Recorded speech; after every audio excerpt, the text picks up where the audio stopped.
Hi, everybody. I'm George Martorano. I'm on the Break It Down show. Happy to be here. My Yeah, story is very different. I think it's one of a kind. Matter of fact, Pete, I'm doing a stage play here in Philadelphia. First ever stand up play from an ex gangster. Never been done before in America. So, and that's man, that's documented. So, it's, it's it's an amazing time that anybody can become a storyteller in a large format. You and I are doing that here right now. I used to be a spy. You worked on the criminal side of things and went through this process. Mike Tyson is no longer just Mike Tyson, the rapist. He's become this right. wise person, right? And so we can have these redemption paths. We can go through terrible things and come out the other side and tell stories. But a stage play is really an interesting thing.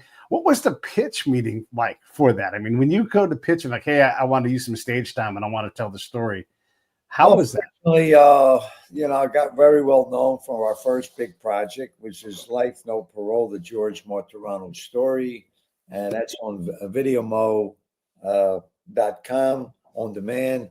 So that was my first major film uh, getting out of prison. We incidentally, Pete, we won the we won the Tully Award in LA, Mm. and we done the Fresh Film Festival here in Phoenixville. We won every award in that festival. We won 3 awards, which I was a little concerned about that because I think some other films runner-ups were pretty good. If I would have won one award, I would have been happy. But we won every 3 awards: best film, best director, best story.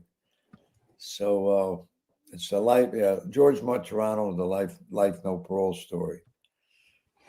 And for everybody watching, there's the link right there to Vimeo where that's at. Just type in his name Right, and it's going to come up. It's pretty right. simple. Yeah, that ability to write. Did you have that before you were given your life sentence? No, no, I'd never written anything. It's just that I spent 5 years in solitary. When they put the cuffs on me, I never even had a parking ticket. I was a nonviolent first offender. They put the cuffs on me in 1983, September 19th, 1983, and I was in from that day. I was in solitary for 5 years. So not to lose my mind, I became active as a writer. I wrote over 2 million words freehand. I don't think it's ever been done before. I have all on hard drive. Incidentally, I'm trying to negotiate something in China. If you get an ebook in China and do as well, I mean, you could sell an ebook for like 20 cents a book, and you'll make an awful lot of money. So I'm working on that, and I became a writer by necessity because I was in solitary, and people say it's totally legal. They gave me life, no parole, ladies and gentlemen out there. Life, no parole means you come home in a body bag. So and then they continue relentlessly to punish me, kept punishing me, shipping around the worst holes known to man.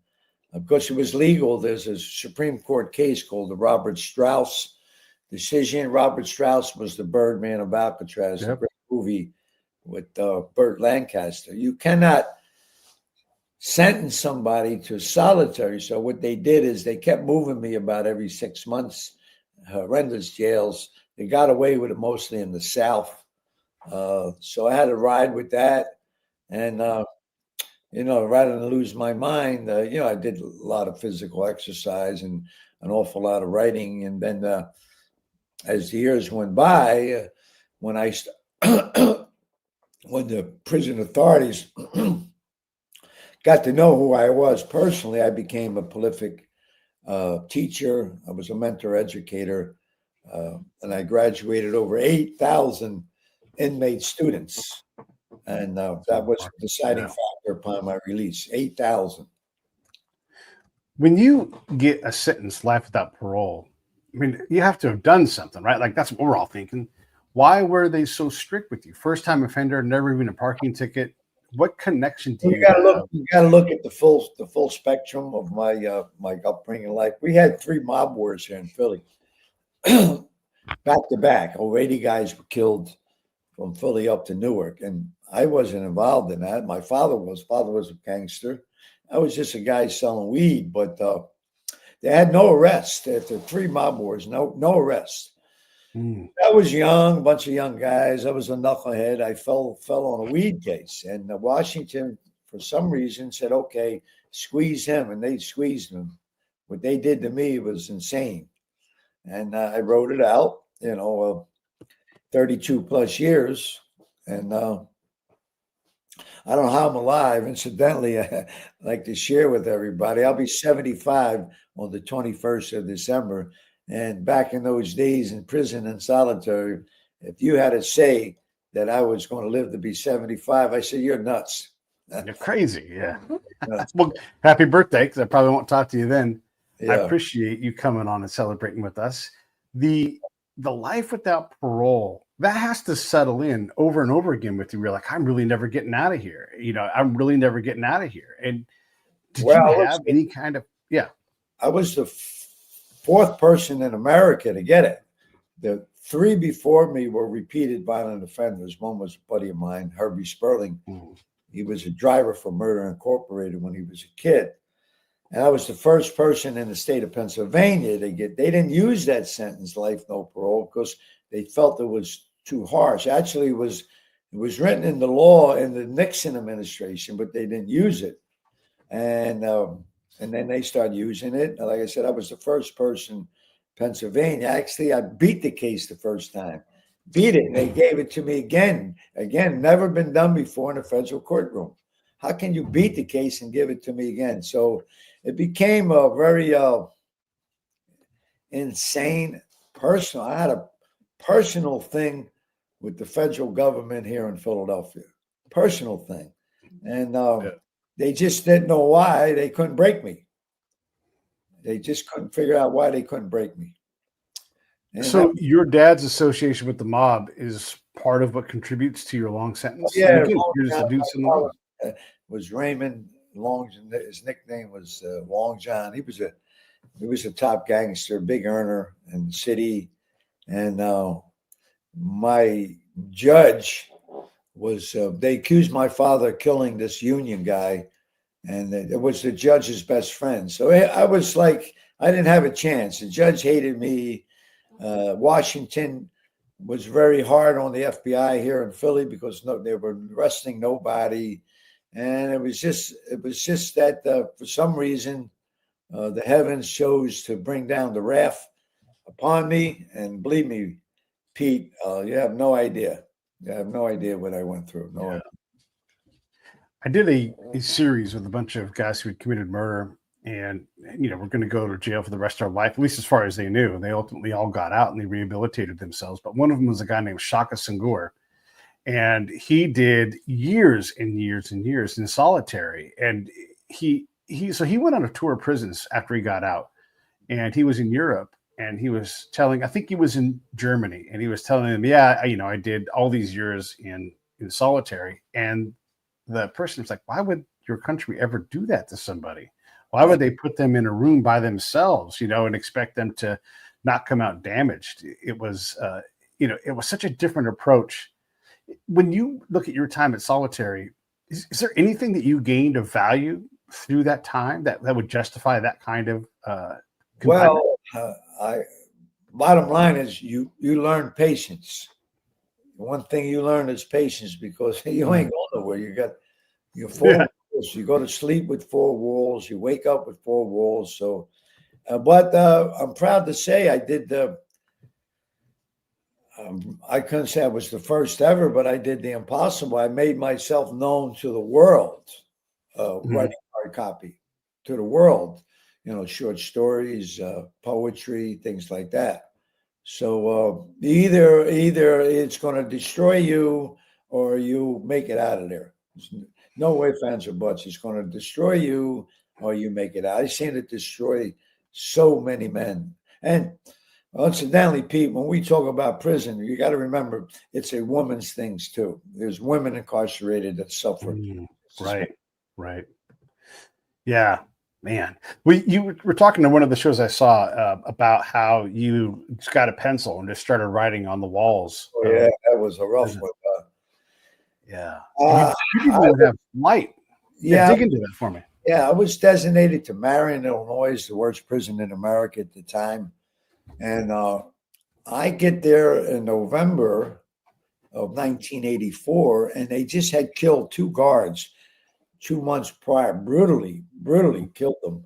And we were labeled Marion. If you were a Marion prisoner, you were labeled the worst of the worst.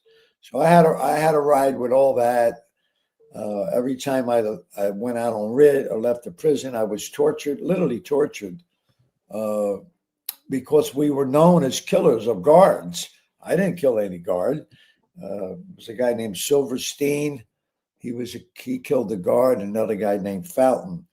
But when there was only 370 guys in Marion, so if you left that institution and you went anywhere as a prisoner, you were hated. They tried to kill me. It was a county jail. I think it was in Missouri or Kansas. I don't know, county jail. And they took me and they put me in a condemned part of the prison. I don't know if you know what a boxcar cell is. Mm-hmm. Boxcar cell is a solid steel, no window with two steel doors. It was a condemned unit because they had a hole in the floor where you had to relieve yourself. There wasn't even a toilet or sink, and there was a break like a clutch that released the water. And as a Marion prisoner, they figured that I'd throw him down there. I mean, you went down 2 flights of stairs and this dingy prison tier.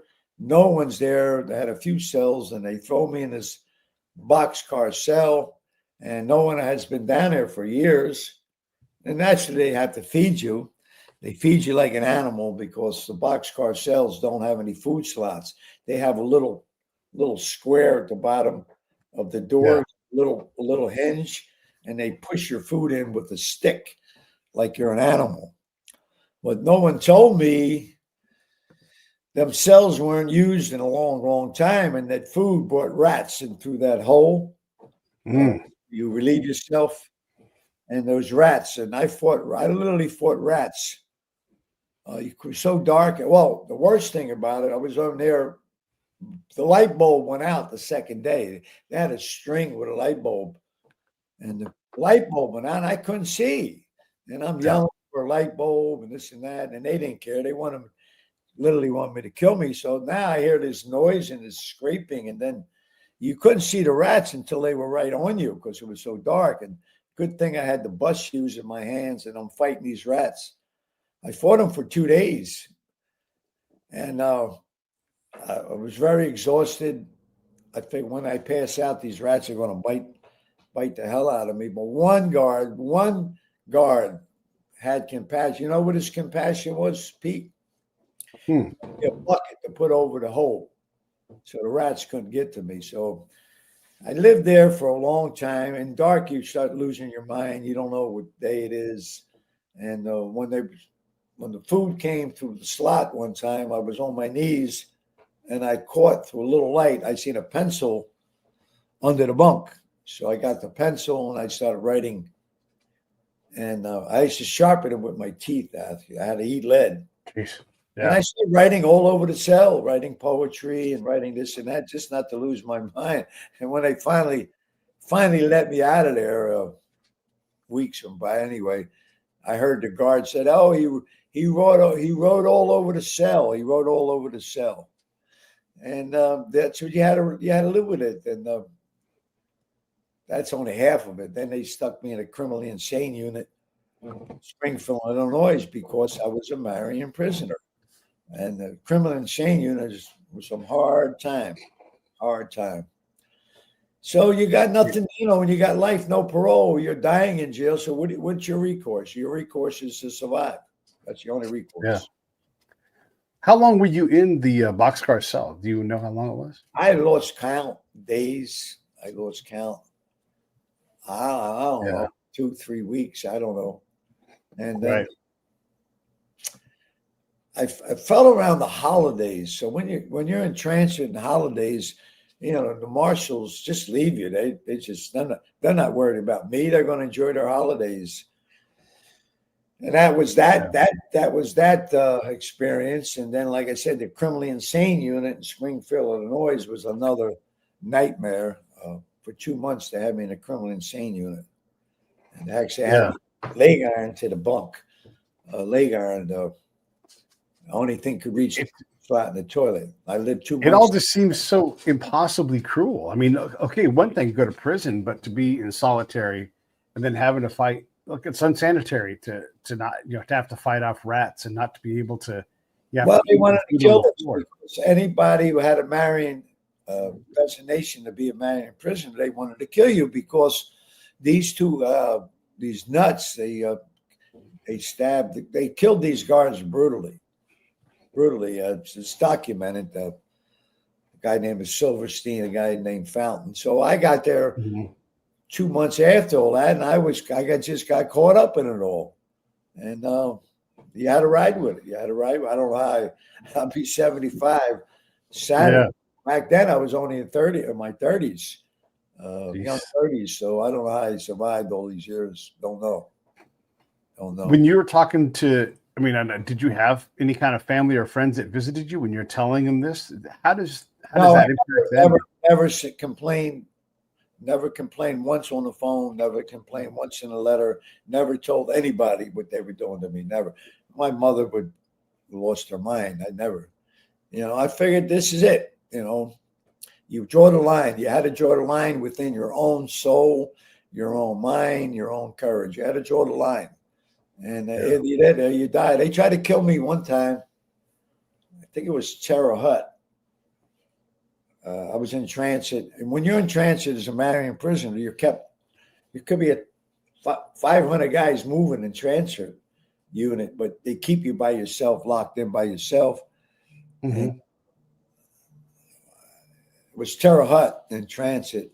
I'm sitting in a bullpen waiting to go somewhere, get chained up, go somewhere. And they put a guy in the cell. I think he was the ugliest human being known to man. His nickname was Chicken Lips. Anyway, he came in the cell and he's looking around the cell and I'm watching him. I don't know who he is. And a buddy of mine, Herbie Sperling, he was one of the first 3 to get life, no parole. I explained to him he was a driver for Murder Incorporated. He sees me, he knows me, and he started yelling, screaming, banging on the door and the glass. Get him out of there, get him out of there. He's in there with Chicken Lips. I didn't know who Chicken Lip was. But the reason they put Chicken Lips in there was to kill me by the guards. As soon as he walked in the cell, I noticed he was looking around. What he's looking around, he's looking under things and he's trying to see if the knife's there. And he did that. I don't know whatever happened to him, but they tried to kill me there for no reason. Other than I was a American prisoner. So day to day, you're not causing problems for the guards then. You're asking for a life.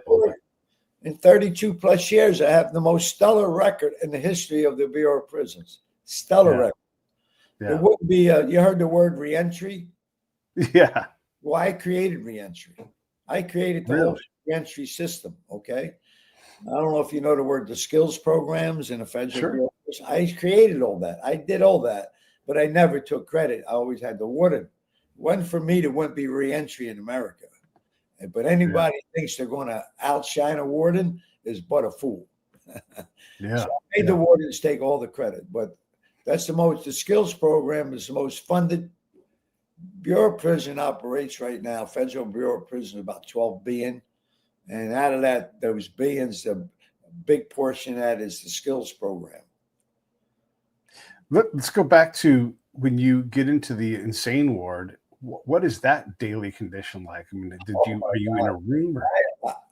I was in Marion, and this unit manager felt a little sorry for me because he said, you're nonviolent first offender. You're not supposed to be here.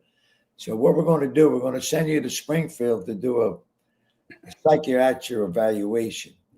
And if they feel you're deteriorating because you're a nonviolent first offender in the worst institution in America, we'll transfer you. Big mistake. I went along with it. I said, yeah, okay, big mistake. What they did to me in Springfield, as soon as you hit there, you're all chained up. They took me to criminal insane unit. They strip you down, and they give you paper clothes. Your clothes are paper. Your garments are paper. Everything's paper. And your bedding is paper.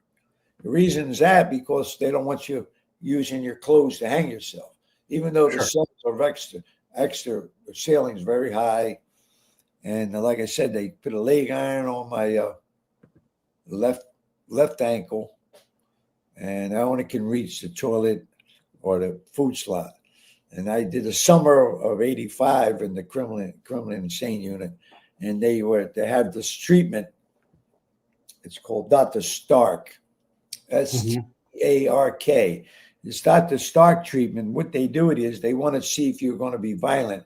They put you through this horrific thing, like they'll bring you all your food. By law, they have to give you 3 meals. They'll bring you all your meals in the middle of the night, frozen. And then they'll chain you up, take you to a shower.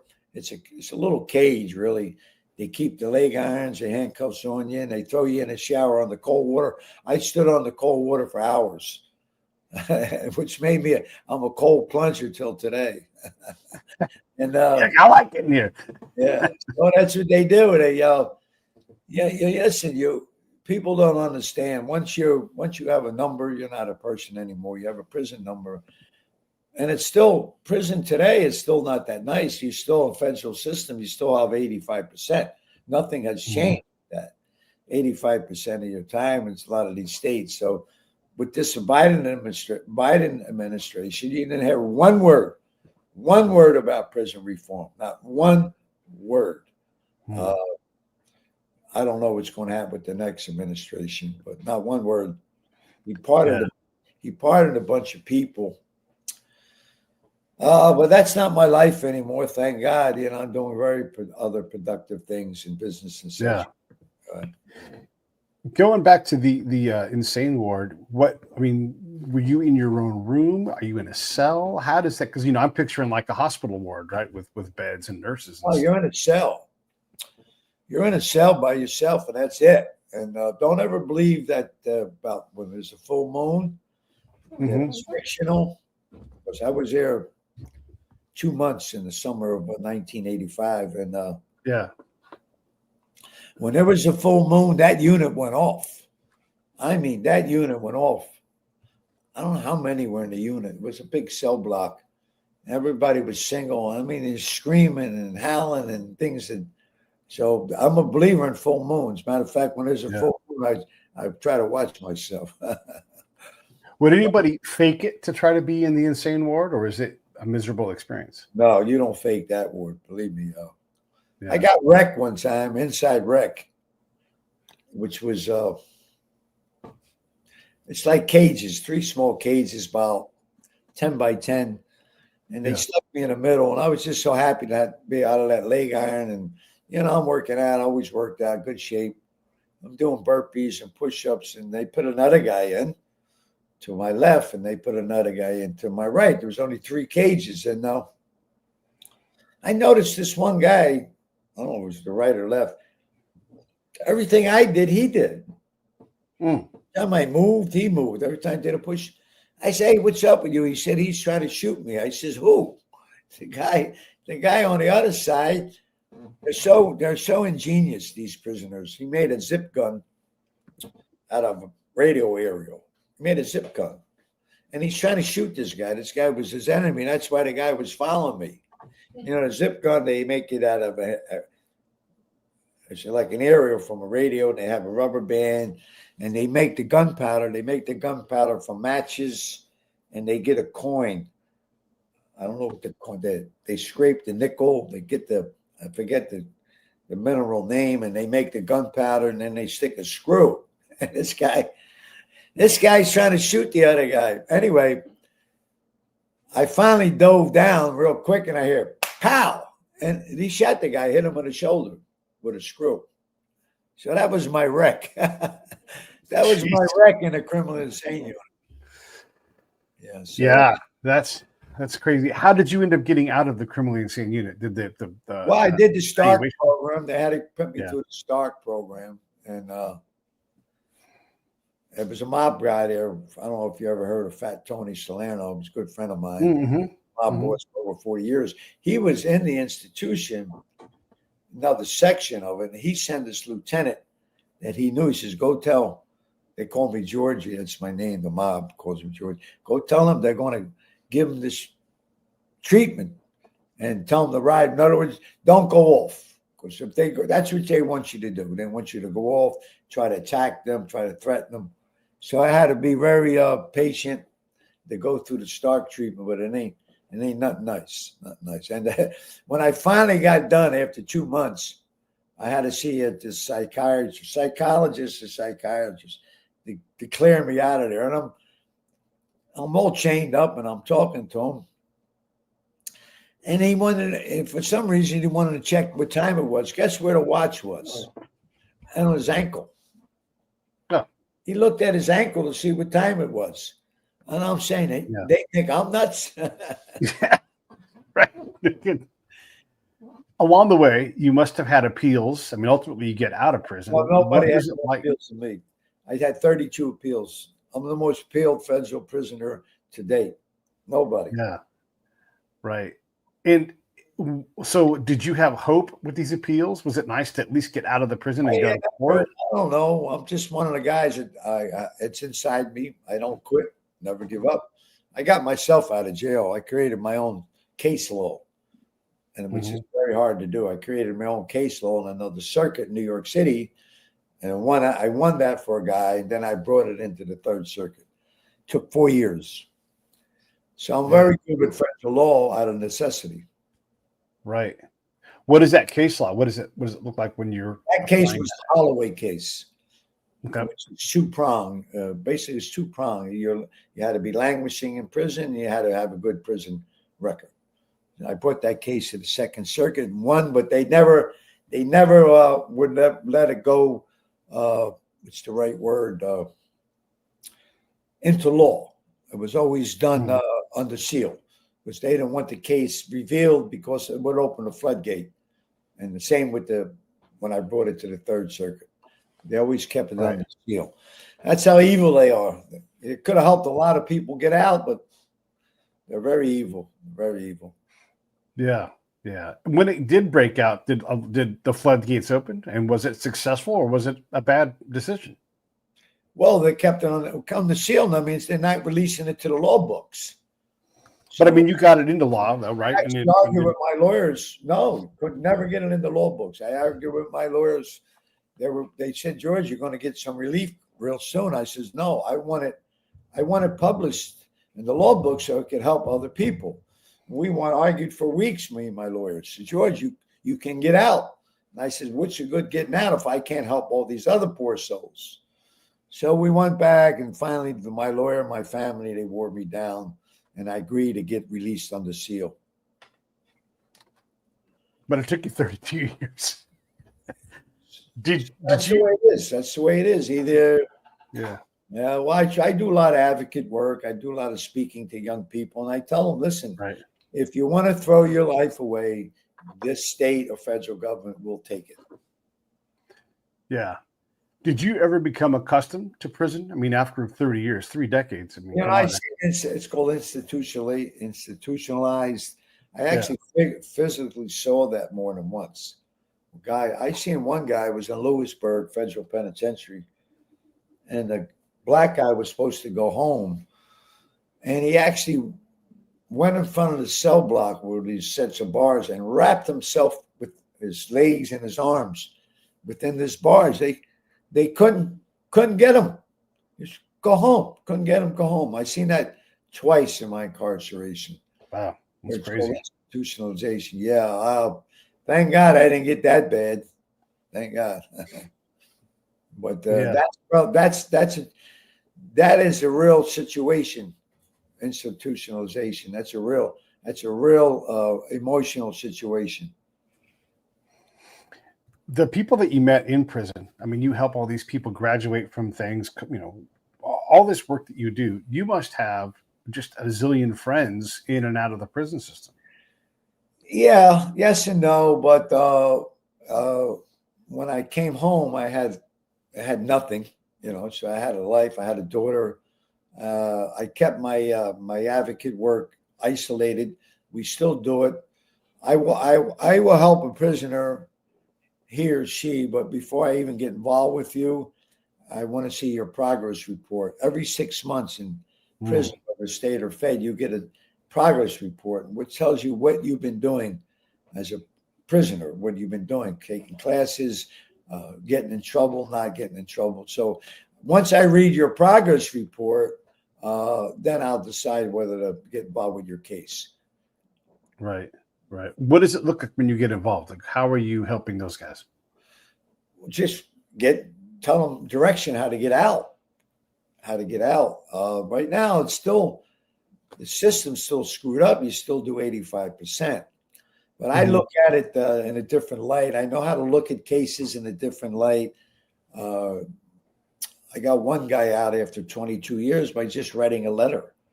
I wrote a letter to his judge, and he got a docket number. You can, whether you're in state or fed, you're not getting into any courtroom for relief unless which is called a docket number. You have to have a docket number. So once you get a prisoner's docket number, then he's got a shot. That doesn't mean he's going to walk, but just getting a docket number is hard. It's hard. Like I said, it's still prevalent in America today. If you're a prisoner, you're at the bottom of the totem pole. And then you see all this turmoil in the news. It doesn't help. To get any sympathy to be helped. Doesn't help. Is there any part of the system that you think works to help rehabilitate or punish and correct through those behaviors? Well, yeah. I mean, like I said, I created reentry program, which you're 36 months short to the door. And what happened, Pete, in 1992, this idiot congressman, I think his name was Zimmerman, took away the Pell Grants out of the prison. And Pell Grants, I mean, when you got your GED, you were to go take college courses. Back then, all the prisons, federal prisons, had community college attached around the whole country. And you had these professors came in and taught you. Well, they took that away. So now after you got your GED, they're telling you, okay, you have to go distant learning, where you would take college courses, which wasn't cheap. Could run $800-900 or more. These guys ain't got the money to do distant learning. And through distant learning, you have to teach yourself. It's very difficult. I mean, I stood in front of classrooms for over 30 years, so I know how to teach people. So you're telling the guy to do distant learning, he's not going to get it. So I just happened to have a warden at that time, early 90s, I had a rapport with, and I said, it's not fair. You're telling the guy to stop educating himself. So we fought for 4 years. We wrote a letter, and we finally created the reentry program. And that's big today, very big. I'm very proud of that. Before you got arrested, you're dealing weed and everything. Could you have imagined that you'd be a teacher more than you were a guy who sold weed? I mean, decades of teaching, that's remarkable. Well, I was an individual, just didn't want to stagnate, I just, especially in my mind. There was one class that I did that was called the Pit. It was for prisoners that mostly had life. They're stabbing guys. They're selling drugs. They're waiting in the hole. Sometimes the hole got so full that to go to ADX is the worst prisons, federal prisons, is Florence, ADX, and Marion, ADX. Florence only holds 500, and Marion only holds 300. So what happens is you get backed up in the hole. Guys just sit in the hole over 2 years before he can get to these lockdown facilities. So I went to this one warden. I says, warden, listen, why don't we give these guys one last chance? Right. So I created this classroom called the Pit. Actually, they gave me a big cell at the end of this. It was a penitentiary in Florida. gave me this big cell, and I used to have folding chairs in there. I could seat about 7 or 8. And I used to, blackboard was a wall, and I used to buy my own blue soap from the commissary so I could write on the wall and teach these guys. And I told them, this is your last shot. Your last shot. If you get a shit, and the class wasn't, was a 6-month class. And I used to run all kind of programs. I told them, this is your last shot. If not, you're going to go rot in ADX for some of these guys got to do 5 years or more. So proud of that class. It was one of my, you had to leave your knife. Don't bring a knife in my classroom. Well, literally, I had to tell them, no knives in the classroom. These guys had life sentences, gang members, I'm trying to give you your last shot. And the class was successful. And then I would go to the ward and I said, listen, we can't give him any reward. He's dying in jail. He has a life sentence. Well, at least after he graduates to Pitt, consider sending him closer to home where he can get the visits. So proud of that. It's called the Pitt. Yeah. These guys that end up in prison for long term, are they criminals? I mean, how do they develop themselves? So in my series that I did, they were saying that these guys at San Quentin. And by the way, San Quentin had a lot of resources because it was right there on the bay. Like it literally has bayfront property. And so all of these tech guys could spend money and work on rehabilitation. If you were in the prison on the other side of the state up in the mountains, you had no access to that because you have to get to that prison, you have to leave the state of California. You have to go into Nevada and then drive back into California to get to it. That's how far away it is. So when you have that proximity to rehabilitation, these guys got better. And so one of the people who was in one of these nonprofits that was trying to help rehabilitate said that these guys who had life sentences were the most well-adjusted people, and they were far more stable than the people working in like the startup community, like her peers, right? Because they had been forced to go through therapy and everything else. Does that resonate with you? Well, you had the worst prison in California state system is Pelican Bay. So that's the time I did. And that place there's been mentioned a lot of movies. They had indictments there where they were getting prisoners and making them fight, betting on it. So, those stories are true. I mean, who cares? The public is, especially the last 15 years, the public's trying to pay their bills. They don't care about what happens to a guy in a joint. They don't care. And it's sad. It's a sad situation now with the new administration coming in, the Trump administration. I am going to send some overtures to the head of the Bureau of Prisons and try to get involved as a motivation speaker. I think my story could help a lot of them. But still, we have to change the law. It's still 85% in place. Yeah. I mean, if there's a life sentence is life. You're dying. Right.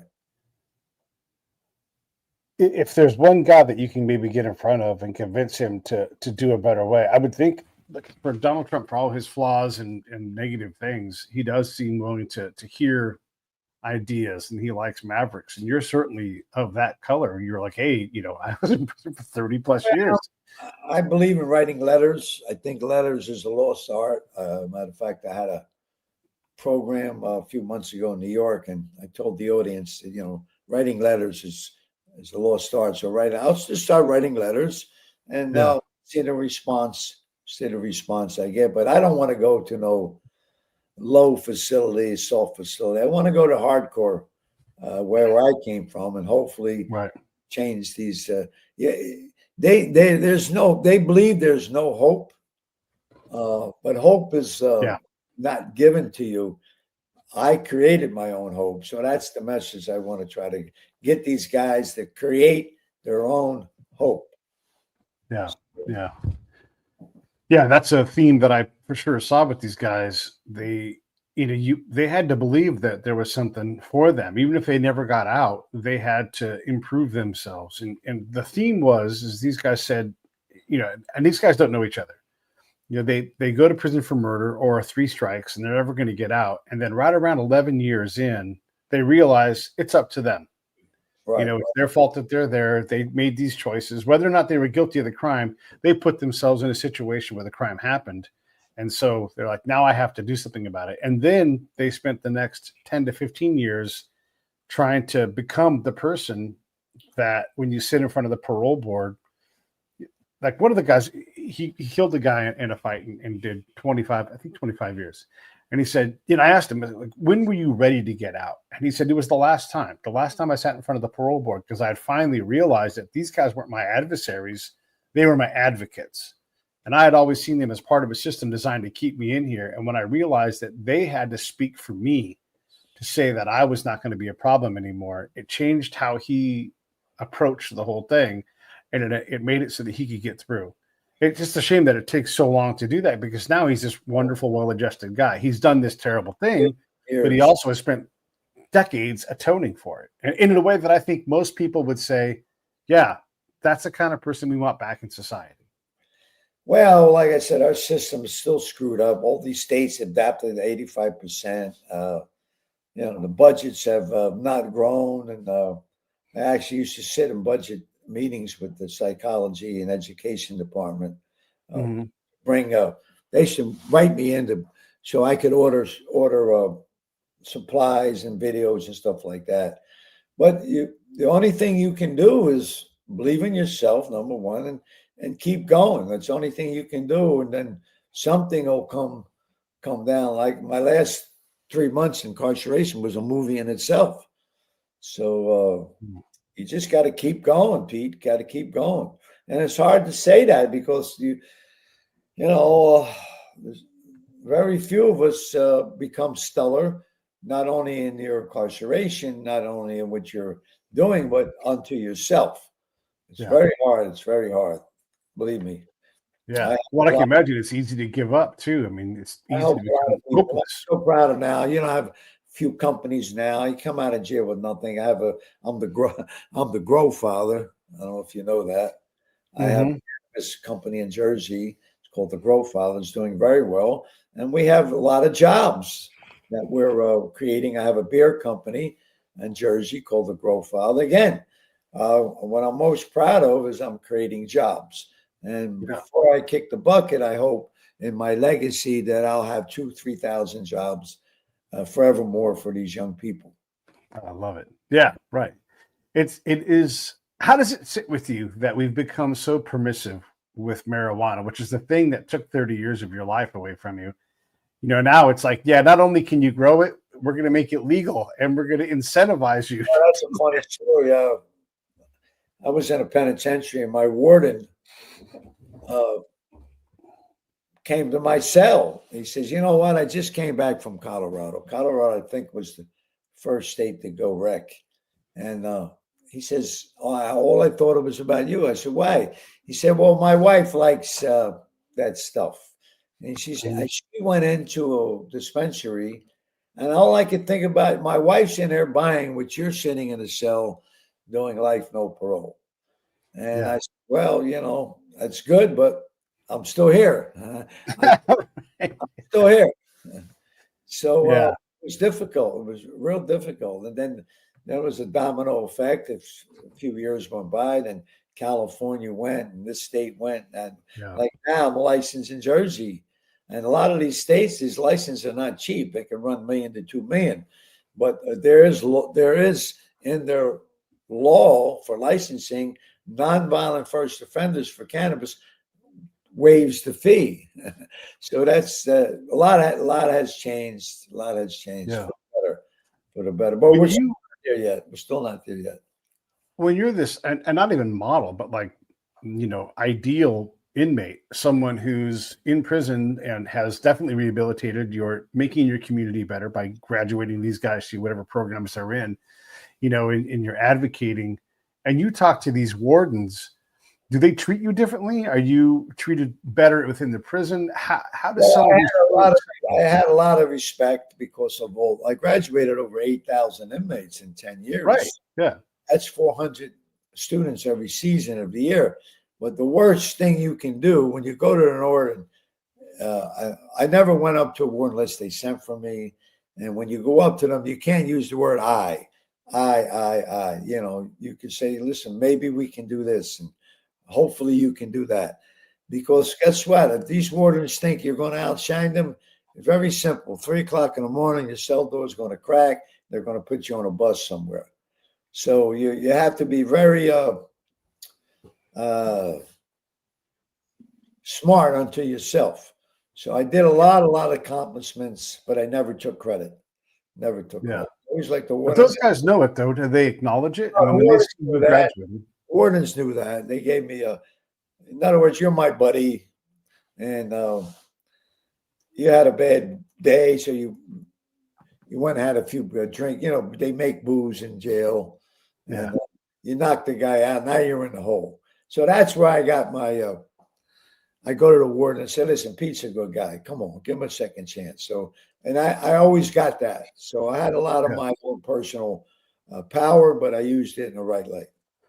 And then your peers who are in prison with you, they leave you alone at some point because, you know, you're a greater good and they want you around. That's my assumption. Well, you know, Pete, the Lord looked out for me in mysterious ways. I was a nonviolent first offender. I went to the worst prison Marion, Illinois is known to man, the worst prison.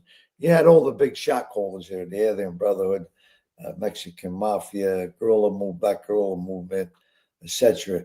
So they became my buddies. So when I left there, unbeknownst to me, I had all this power. When I went to the institution, words were simplest. I had the mob behind me. I had all this power, but I used it in the right light, not the wrong. I had all this power. So, and that's what it is. You just, all I can tell you, listen, I used to tell my students, there's always tomorrow. I used to tell my students, I must have said that a zillion times, there's always tomorrow. Yeah. It's always tomorrow. What did you learn from your students? I mean, you obviously picked up a lot from the process of teaching. What did you learn? Well, I never took more than 25 in my class, but you're not going to waste my time. I was very stringent with that. I'm dying in here, but I'm trying to get you home. Don't come and make a fool out of me in my classroom. And I was very serious with that. If I see you there just to waste my time, you know, at the end of the class, I talk you out in horses. Don't come back. Don't come back. So I did a lot. Some of them went on to be professionals, had businesses. Matter of fact, I got to go down to Fort Lauderdale soon. One of the guys I left my class, one of my creative writing classes, got published. He's doing very well, so I want to see him. You just got to you get up and you go on. You know, you don't get up and do drugs. You don't get up and drink. You don't get up and gamble. You know, you take care of yourself physically, which I did, and try to get the best food you can so you can. I never hardly went to the chow hall. For 15 years, I never set foot. Matter of fact, for 15 years, I ate out of the same bowl. What the hell it was made out of. And when I knew I was getting out, I carved my name in the GM in the bottom of the bowl, and I gave it to a buddy. Yeah. And I says, listen, this bowl, when you're full of with food, when you eat down, you see my initials, that's hope. So keep eating till you see my initials. What were your favorite things to eat when you were locked up? I ate basically once a day. I used to get my food out of the back door in the chow hall, just hearty stews and things like that. Just once a day, though. Yeah, I lived by myself. One of my was adamant about. I used to tell the wardens, "Listen, I'm going to do an awful lot for you. You're going to take all the credit, but I like to be by myself because I used to have so much paperwork for my classes. I was up to 7 classes, so you got pre-tests and post-tests. So, and I had these files. I used to tell the warden, "Come in. Where am I going to put another guy?" You have me doing all these classes. Where am I going to put another guy? So that was good for me. Most of those 32 plus years, I was by myself. So, but not in solitary. You were there to have a workspace. You worked from home. Yeah. Let's say that one of your letters lands in the right spot, and the boss calls. Donald Trump calls and says, "Hey, I want you to come tell me what we need to be doing with our prison system." And he gives you 5 minutes, right? He's a businessman. He wants to hear from you. What are your pitches? Like, what are the 2 or 3 things that you would have him change? Well, what I would most be adamant about is to be looked at. Once you get a life sentence or you get 100 years, that you can't be looked at anymore. So I want to at least have a 5 to 10 year window where they can look at you. If you have life or you have 100 years, you're not the same person. Yeah. An individual always needs to be looked at, whether if he's a third offender, second offender. Look at the guy. Have anybody visited his record? Anybody talked to the people that in the prison? That's not in place today. That's what I'd be very adamant about. An individual deserves to be looked at and see where he's at, where he's been doing. So that's what I would really push for. And so what else? I mean, okay, that's good. Make sure that nobody's got a permanent life with no parole. Like, take a look at them. What else? Well, I wanted the prisons have no say at all where they can help you come home. There's no say. The only thing a warden can do is put in for compassionate release, but that really hasn't go much anywhere. But you have to get the people that have been watching you all these years, the people that work in these prisons, to have a board there. Okay, a board that, and in prison there's what's the right word, around the country there's circuits, different sections that they have their own offices, whether it's northeast, southeast, southwest. They're called regional offices, and these regional offices could have the power to look at you, bring you to a board, and then what you recommend, send that to the judge.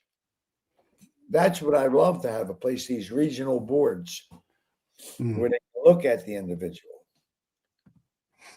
And is there anything else that you would say we need to change this? So we give prisons a say, we have this increased look at people policies. Or one more thing that you'd like to add to improve the prison system?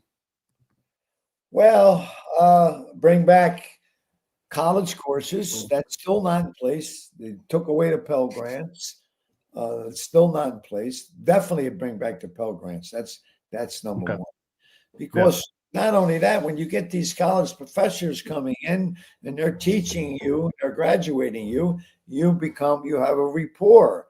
And that individual could write a letter and help you. We don't have that anymore. We don't have that anymore. You're not going to get a letter from a Bureau of Prisons worker to help you until his probably retirement. They're not going to write a letter to jeopardize their career because they don't know if you're going to get out and rob a bank and kill somebody. Yeah. So they never get involved. They don't. Yeah. There's so much readjustment that has to be done. There's so much.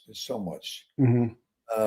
Like I said, I created the skills program, and I created reentry in America. It took years and years and years. Yeah. But it's still there's no parole. There's no parole board. They never brought that back. You have to do 85% of your time. The Biden administration didn't address one thing. These 1,500 pardons he done on computations. That is good, but I don't know the individual's cases. I don't know that. Right. Well, listen, I appreciate you coming on the show. Everybody should go check out the movie. It's down below in that link. George is, it's incredible to talk to folks who've been something like Life Without Parole, the George Martorano story, ladies and on Venimo.com on demand. It's an amazing, award-winning film. Very award-winning film. Yeah. By a very, very great film crew. I love it. Well, man, thanks for coming on. I'm going to roll the credits, everything else. Otherwise, thank you very much. And everybody else, I'll see you tomorrow. George, I'll be right back to say goodbye to you. Hey, thanks for watching the show. I really appreciate it. Right here, you can subscribe. Please do that. It makes the show grow. Hit that notification bell so you know which incredible guest is coming up next. Down below is the PayPal link. You can put a small subscription in. That is an enormous help. All that money goes right back into the show. And then right up over here are the next episodes you should listen to, curated by yours truly.